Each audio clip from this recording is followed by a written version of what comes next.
الحمد لله رب العالمين والصلاة والسلام على خاتم النبيين أما بعد فأعوذ بالله من الشيطان الرجيم بسم الله الرحمن الرحيم. Mes chers frères en islam, répétez à haute voix après moi. Salatu wa salamu alayka ya Rasulallah wa ala alika wa ashabika ya Habiballah. Salatu wa salamu alayka ya Nabiyallah wa ala alika wa ashabika ya Nurallah. Nawaitu sunnat al-i'tikaf. J'ai fait intention de la retraite spirituelle surrogatoire du i'tikaf en étant dans la mosquée. Mes chers frères en islam, il y a beaucoup de bienfaits à réciter la salat ala nabi, c'est-à-dire le Durud Sharif sur le bien-aimé prophète sallallahu ta'ala alayhi wa sallam. Et pour se motiver, pour essayer, Inch'Allah, essayer d'avoir cette habitude régulière, écoutons un autre hadith où le bien-aimé prophète sallallahu ta'ala alayhi wa sallam a dit: tant que le musulman continue de réciter la salat, continue de réciter le Durud Sharif sur moi, qu'est-ce que les anges font? Les anges invoquent des bénédictions sur lui. Allahu Akbar. Désormais, il appartient aux serviteurs d'en réciter peu ou beaucoup. Subhanallah. C'est-à-dire que les anges, ils font dua de miséricorde, de barakah, de bénédiction sur lui. Et maintenant, le bien-aimé prophète sallallahu alayhi wa sallam a dit: désormais, il appartient aux serviteurs de réciter peu ou beaucoup, rapporté dans Ibn Majah. Donc avec amour, avec respect et honneur pour le prophète alayhi salatu wa sallam, récitons une fois la salat, le Durud Sharif sur lui. Sallu ala al-habib sallallahu ta'ala ala Muhammad sallallahu alayhi wa sallam. Chers frères en islam, Allah Azza wa Jal dit dans le noble Coran, dans Surat Al-Baqarah, verset 102, traduction: et ils apprenaient quelque chose qui leur causait du tort et ne leur apportait aucun bénéfice. Et ils savaient certainement que celui qui a fait cet échange n'aura aucune part dans l'au-delà. Chers frères en islam, aujourd'hui, Inch'Allah, on va essayer de traiter à travers ce verset un sujet qui est le sujet de la magie, le sujet de la sorcellerie. Comment est-ce que la sorcellerie, la magie a commencé? Écoutons cela. Sayyidina Suleyman alayhi salam était un prophète d'Allah, doté d'une grande noblesse. Vous êtes un prophète d'une grandeur exceptionnelle, à qui Allah Azza wa Jal a accordé un royaume sans égal. Vous avez gouverné sur la terre, sur une bonne partie de la terre, avec les êtres humains, avec les djinns, avec le vent qui était sous votre commandement. Votre autorité ne s'étendait pas seulement aux êtres humains, mais aussi aux djinns, les animaux, les oiseaux, le vent et les nuages étaient tous sous votre commandement. Allah Azza wa Jal vous a donné ce commandement-là et cette puissance-là, cette royauté-là, ce royaume-là où vous pouviez commander et vous aviez l'autorité sur énormément de choses. Depuis votre époque bénie, on confiait différentes tâches aux djinns. Ils construisaient des bâtiments, les djinns. Ils construisaient des canaux pour faire passer l'eau. Ils érigeaient des forteresses et accomplissaient de nombreux autres travaux. C'est pourquoi les rencontres entre les djinns et les êtres humains étaient courantes. C'était une habitude que les djinns ils travaillaient pour les êtres humains. Parfois, les djinns réalisaient des tours étranges. Les humains surpris demandaient: comment est-ce que vous avez fait cela? Ils demandaient aux djinns. Alors les djinns y répondaient: on connaît des formules spéciales, des formules magiques, des incantations, ce qu'on pourrait appeler. Si nous récitons telle formule, alors nous obtenons tel pouvoir. Et tel autre nous en donne une autre. C'était une chose très intéressante pour l'être humain. Ainsi, les hommes apprenaient des formules magiques, ce qu'on appelle des incantations aussi, de leur part. Et lorsqu'ils récitaient ces formules, qu'est-ce qu'il se passait? Lorsque les êtres humains récitaient ces formules, les djinns devenaient invisibles et accomplissaient les tâches qui étaient demandées. Et ainsi, les gens ont alors commencé à croire que ces formules étaient réellement très puissantes. Ils récitaient, les djinns disparaissaient et ils accomplissaient les tâches qui leur avaient été demandées. Et peu à peu, les formules, les incantations se sont répandues parmi les gens. Quiconque en apprenait une, l'écrivait et progressivement des livres de magie, des livres de sorcellerie, des livres d'incantation ont été rédigés, ont été écrits. Lorsque la nouvelle s'est répandue et que les incantations, les formules sont devenues courantes, Sayyidina Sulayman alayhi salam en a aussi été informé qu'il se passait cela dans le royaume. Alors Sayyidina Sulayman alayhi salam a pris cela très au sérieux et a dit à son vizir, à son ministre, Sayyidina Asif ibn Barkhiya, rahmatullahi alayh, à partir d'aujourd'hui, interdisez les rencontres entre les djinns et les êtres humains et saisissez tous les livres d'incantation, tous les livres de magie qui ont déjà été écrits.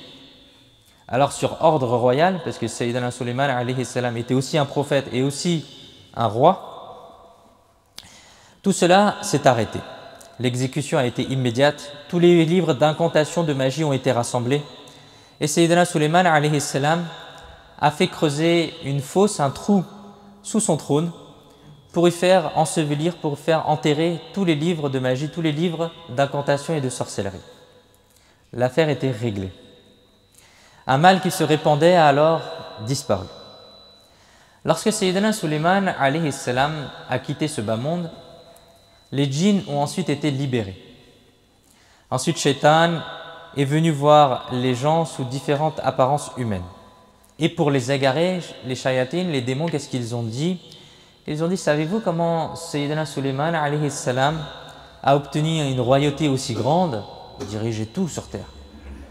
Alors toute sa puissance, ils ont dit que les démons, les djinns, ils ont dit que toute sa puissance se trouvait dans les livres de magie enfuis sous son trône. Allahu Akbar. Regardez comment le djinn il égare, comment les shayatines ils égarent les êtres humains. Ils ont dit quoi? Ils ont dit que tous les livres d'incantation ils sont sous le trône de Sayyidina Sulayman alayhi salam et c'est comme ça, na'udhu billah, que Sayyidina Sulayman alayhi salam a obtenu ce pouvoir-là. Les shayatines ils ont dit aux êtres humains, sortez ces livres-là. Si vous récitez les incantations, les formules qui y sont inscrites, alors vous obtiendrez le même pouvoir que Sayyidina Sulayman alayhi salam, na'udhu billah. Les gens se sont alors précipités. Ils ont creusé sous le trône et ils ont extrait des livres.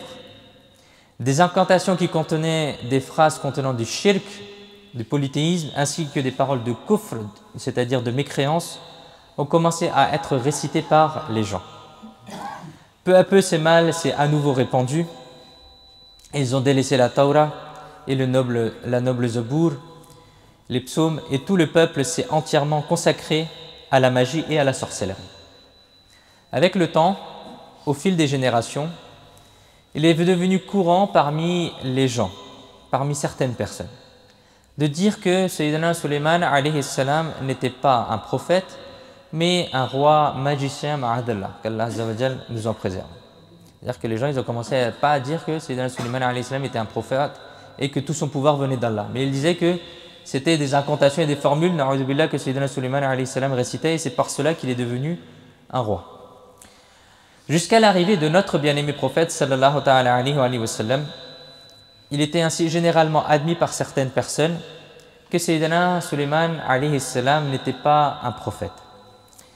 Après l'arrivée de notre bien-aimé prophète sallallahu ta'ala alayhi wa sallam, grâce à la bénédiction du noble Coran, il a été précisé que Sayyidina Sulayman alayhi salam n'a jamais été un magicien, n'a jamais été quelqu'un qui fait de la sorcellerie. Mais c'était un prophète d'une grandeur exceptionnelle. Le verset 102 de Surat al-Baqarah, qui est le sujet de notre discours d'aujourd'hui, met ainsi en avant la dignité, la noblesse de Sayyidina Sulayman alayhi salam et condamne la magie que certaines personnes avaient adoptée. Essayons d'écouter ce verset et de le comprendre. Allah Azza wa Jal, il dit dans ce verset 102, traduction, « Et ils ont suivi ce que les démons récitaient à l'époque du règne de Sulayman. » En d'autres termes, voici ce type de personnes. D'un côté, ils ont cette attitude, on leur dit « Ayez la foi dans le noble Coran » et ils commencent à sortir des excuses. Parfois, ils disaient « Nous acceptons uniquement ce qui est dans la Taura » et dans aucun autre livre. Parfois, ils disaient « Puisque celui qui a apporté le Coran est Jibril, alors nous n'accepterons pas. » Parfois, ils disaient « Il n'y a pas de signe évident dans ce livre, donc nous n'y croyons pas. » Bref, le noble Coran, qui est un livre de guidée, de hidayah, un livre de sagesse, de hikmah, un livre de miséricorde, de rahma et de bienfait, mais eux ont préféré inventer des centaines d'excuses pour le rejeter. D'un autre côté, leur attitude montre que lorsque Shaitan leur a simplement soufflé la magie à l'oreille, ils l'ont immédiatement accepté. Non seulement ils ont accepté immédiatement ce que Shaitan leur a insufflé, leur a poussé à faire, mais en plus ils ont délaissé la Torah et le Zabour. Nous apprenons donc que cela traduit simplement leur corruption intérieure. Quand ils veulent croire, ils croient. Ils croient même à ce que Shaitan leur dit. Ils adhèrent aux formules de magie. Quand ils ne veulent pas croire, ils refusent d'accepter même le livre le plus noble qui est le noble Coran. Qu'Allah Azza wa Jal nous en préserve. Amin bijahi nabi al-amin sallallahu ta'ala alayhi wa sallam. Sallu ala al-habib sallallahu ta'ala ala Muhammad sallallahu alayhi wa sallam. Chers frères en islam, Allah Azza wa Jal dit dans ce verset 102 de Surat al-Baqarah, traduction, et Suleiman n'a pas commis d'acte de mécréance, mais les shayatines ont mécru en enseignant la magie aux gens. C'est-à-dire que la magie, la sorcellerie contient des paroles de kufr, de mécréance, et des paroles de shirk, de polythéisme. Et Sayyidina Suleiman alayhi salam n'a jamais pratiqué la magie, ni utilisé de telles formules. Jamais des paroles de mécréance ne sont sorties de votre noble bouche. Vous avez été un prophète choisi par Allah, doté d'une grandeur inestimable. Par contre, effectivement, ce sont les djinns qui ont commis du kufr, de la mécréance. Ce sont eux qui ont enseigné la magie, la sorcellerie aux gens. Et dans le bas monde, la magie est venue d'abord de l'enseignement de ces shayatines. Puis, en second lieu, en deuxième temps, et qui a été révélé aux deux anges Harut et Marut dans la ville de Babil, de la ville de Babylone. D'ailleurs, dans la suite de ce verset, Allah Azza wa Jal nous informe que d'abord c'est les shayatines qui ont enseigné aux gens, et ensuite ces deux anges, Harut et Marut, dans la ville de Babil, de Babylone en français, qui ont enseigné, mais on va comprendre ce qu'ils ont enseigné. Babylone, c'est-à-dire en arabe on l'appelle Babil, comme dans ce verset, est le nom d'une ville ancienne dans l'actuel Irak, pas très loin de Bagdad, Sayyidina Ibrahim alayhi salam est né dans cette ville-là. Harut et Marut étaient deux anges. Ils ont été envoyés dans le bas monde comme une épreuve pour les gens. Mufti Ahmed Yarkhan Naimi rahmatullahi alayhi a dit que de la même manière qu'aujourd'hui, les respectables savants nous avertissent en disant attention, telle phrase relève de la mécréance, ne la prononcez jamais. Tel acte relève de la mécréance, il ne faut jamais faire cet acte-là, etc., etc. Tout comme les muftis, les savants, ils expliquent la religion et ils expliquent que cette phrase-là, il ne faut jamais la prononcer, cet acte-là, il ne faut jamais le faire. Et bien de la même manière, ces gens enseignaient la magie aux gens et disaient et expliquaient que ne tombez pas dans la mécréance, il ne faut jamais dire cela. Ceci est une parole de kufr, ceci est une parole de shirk, ceci est une parole de mécréance et de polythéisme. Et Allah Azza wa Jal dit dans ce verset 102, « Et eux deux n'enseignaient rien à personne, tant qu'ils n'avaient pas dit que nous sommes qu'une épreuve pour les gens. Alors aux gens, ne gaspillez pas votre foi. » À chaque fois qu'ils commençaient à enseigner, ils enseignaient la magie pour dire aux gens « Attention, il ne faut pas faire cela, attention, il ne faut pas dire cela, attention, il ne faut pas faire ces choses-là. » Celui dont le cœur est corrompu saura toujours tirer le mal même du bien. Harut et Marut avertissaient, c'était une épreuve pour les gens et ils étaient là en tant qu'avertisseurs. Attention, il s'agit de magie, attention, il s'agit de sorcellerie. Ces expressions contiennent des propos de kufr, celles-ci sont des paroles de shirk, ne les apprenez pas. Cependant, ceux dont les cœurs étaient corrompus apprenaient la magie auprès d'eux et en utilisaient pour répandre le mal. Allah Azza wa Jal, il dit toujours dans ce verset 102 de Surat al-Baqarah, ces gens apprenaient de ces anges une magie par laquelle ils séparaient un homme de son épouse. Ils faisaient quoi? Ils séparaient l'homme de son épouse. Et ensuite, il a également été dit, cependant, ils ne pouvaient nuire à personne par cela sans la permission d'Allah. Cela signifie qu'il y a une influence, il y a un effet dans la magie, dans la sorcellerie. Lorsque ces personnes pratiquaient la magie, la sorcellerie, un effet se manifestait. Mais cela ne veut pas dire que la magie possède une influence par elle-même, non. En réalité, l'effet de la magie, de la sorcellerie, ne survient que par la permission d'Allah. Tout comme lorsqu'une personne mange, elle est rassasiée, elle est remplie uniquement par l'ordre d'Allah. Si on blesse quelqu'un avec un couteau, c'est uniquement parce qu'Allah Azza wa Jal en a donné la possibilité. C'est la volonté d'Allah que la blessure se produise. De même, lorsque ces personnes faisaient de la magie ou récitaient des formules, c'est par la permission d'Allah qu'il y avait un effet. C'est-à-dire qu'on ne croit pas, bien entendu, sinon ce serait du shirk, que la magie en elle-même a un effet. Tout ce qui vient, c'est de la part d'Allah. Et c'est ce qui est dit dans ce verset 102 de Surat Al-Baqarah. Et ils apprenaient une chose qui leur causait du tort et ne leur apportait aucun bénéfice. Et ils savaient certainement que celui qui a fait cet échange n'aura aucune part dans l'au-delà. Quel mauvais marché ils ont conclu pour leurs propres âmes, comme il aurait été mieux s'ils savaient.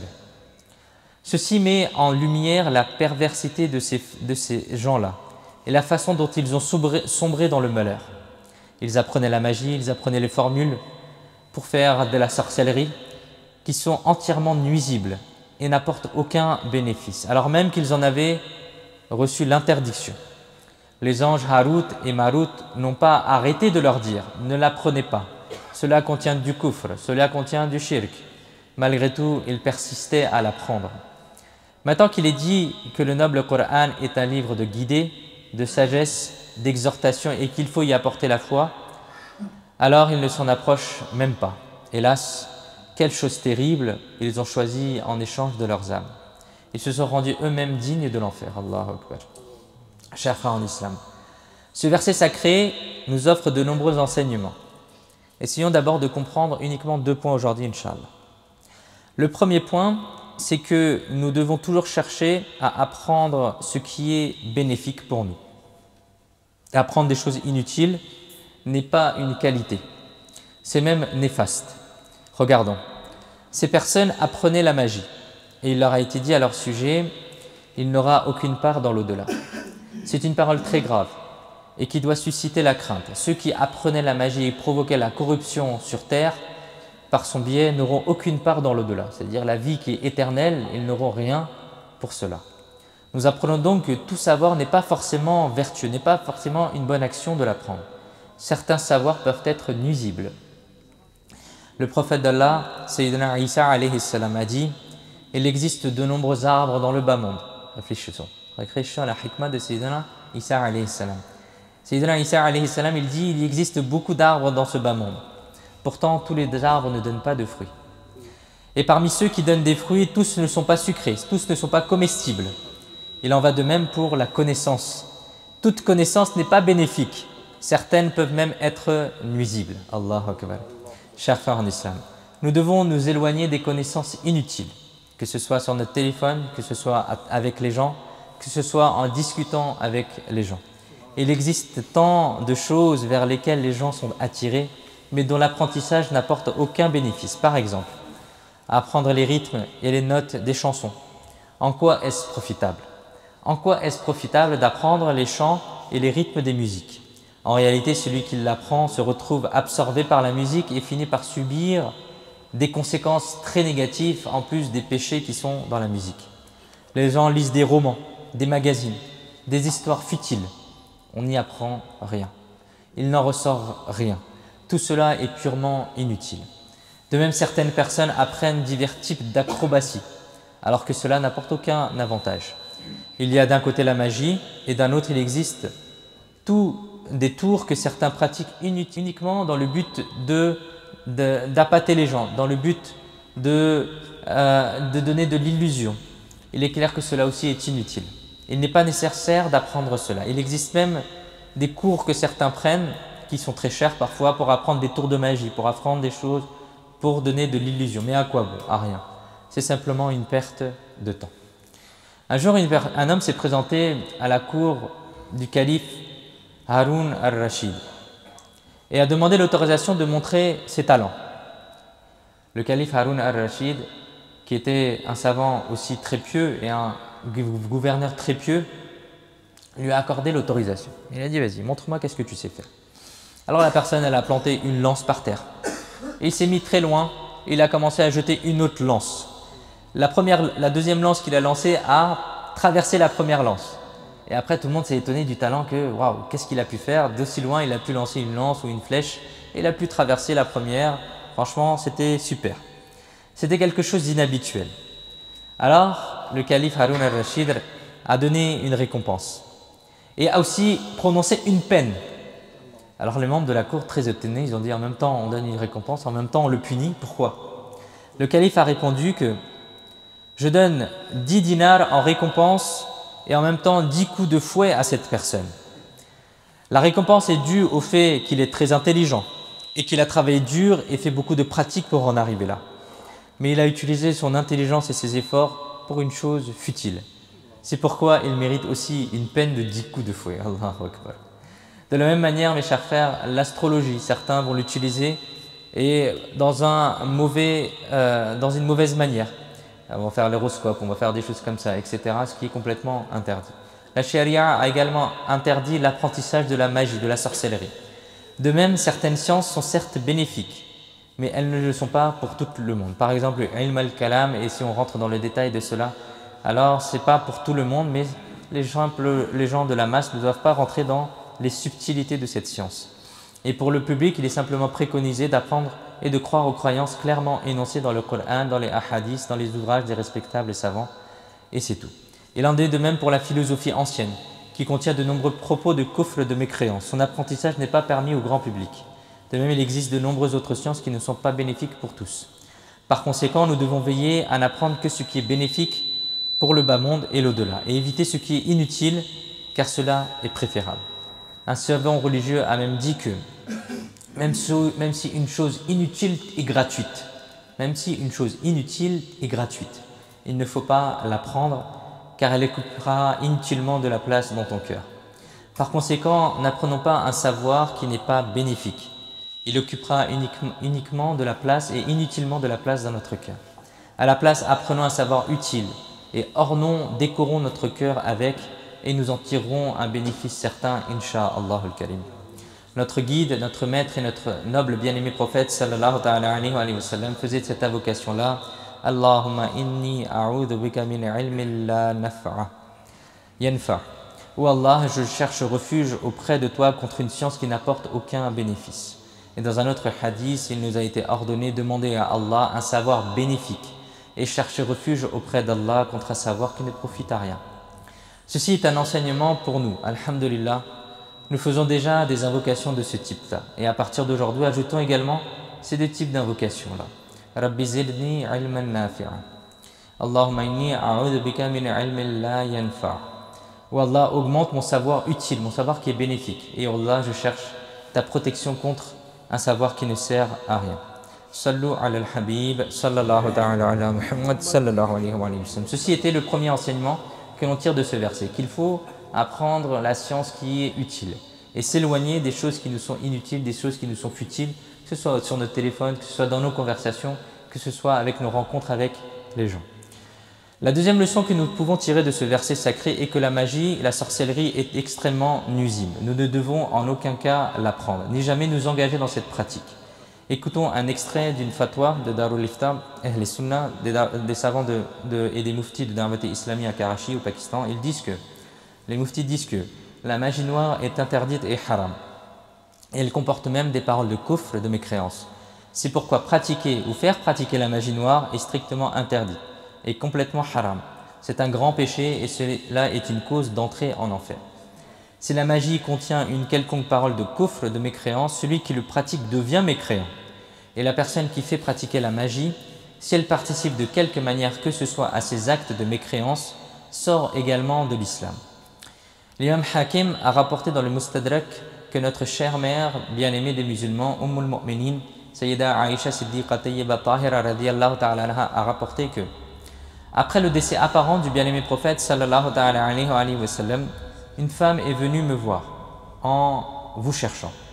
Elle pleurait intensément et elle disait « Hélas, je suis perdue. Hélas, je suis perdue. » J'ai ressenti, Sayyida Aisha radiyallahu ta'ala anha dit que je suis complètement perdue et j'ai ressenti beaucoup de compassion pour elle. Je lui ai demandé la raison. Elle a répondu « Mon mari était parti quelque part et j'étais très inquiète. » Alors j'ai consulté une vieille femme qui m'a amené près d'un puits à Babylone. Là, il y avait deux hommes. Je leur ai dit, je veux apprendre la magie, je veux apprendre la sorcellerie. Ils m'ont longuement déconseillé cela, en disant c'est une magie de kufr, c'est une magie de mécréance. Mais je ne les ai pas écoutés. Finalement, ils m'ont dit, tu vois le four tout proche là-bas, va y uriner, va faire tes besoins là-bas. Elle dit, je me suis rendue, j'ai uriné dans le four. Et j'ai vu qu'un bracelet lumineux est sorti de ma poitrine et s'est envolé vers le ciel et a disparu. Revenu vers eux, vers ces deux personnes, je leur ai raconté cette expérience. Ils ont dit, c'est ta foi, c'est ton iman qui est sorti de ta poitrine. Et c'est le cas. Maintenant, vous êtes devenue une experte en magie. Elle a perdu la foi et en même temps, elle est devenue une experte en magie.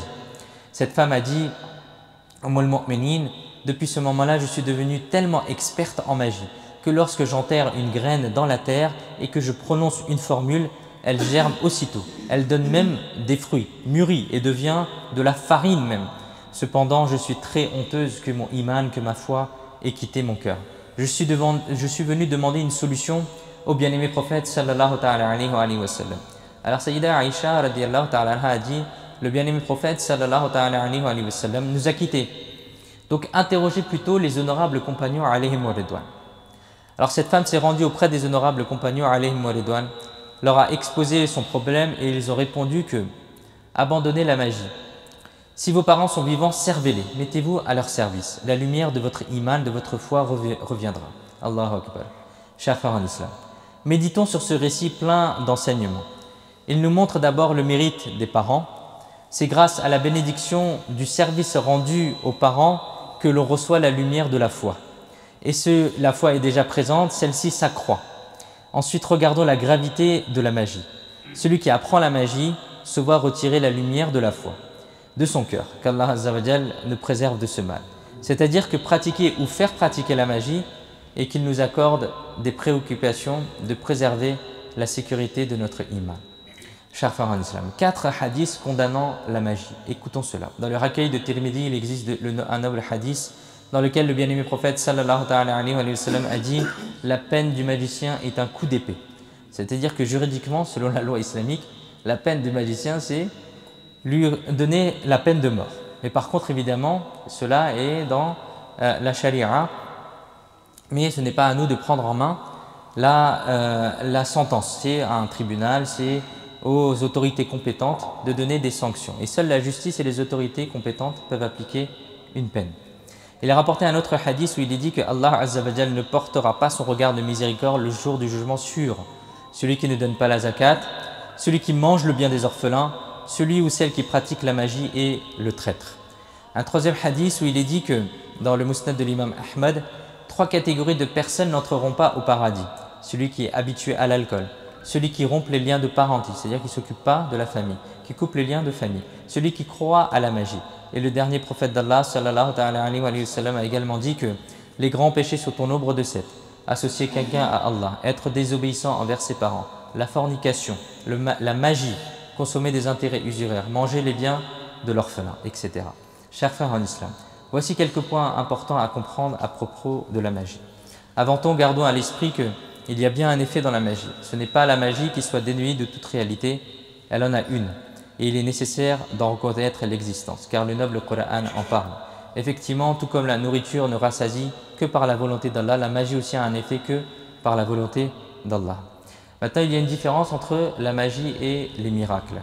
La deuxième chose à comprendre est la suivante, c'est que quelle est la différence entre la magie et les miracles et les prodiges. Les miracles, c'est ce qu'on appelle les mu'jiza, et les prodiges, c'est ce qu'on appelle les karamas, qui sont réalisés par les awliya Allah.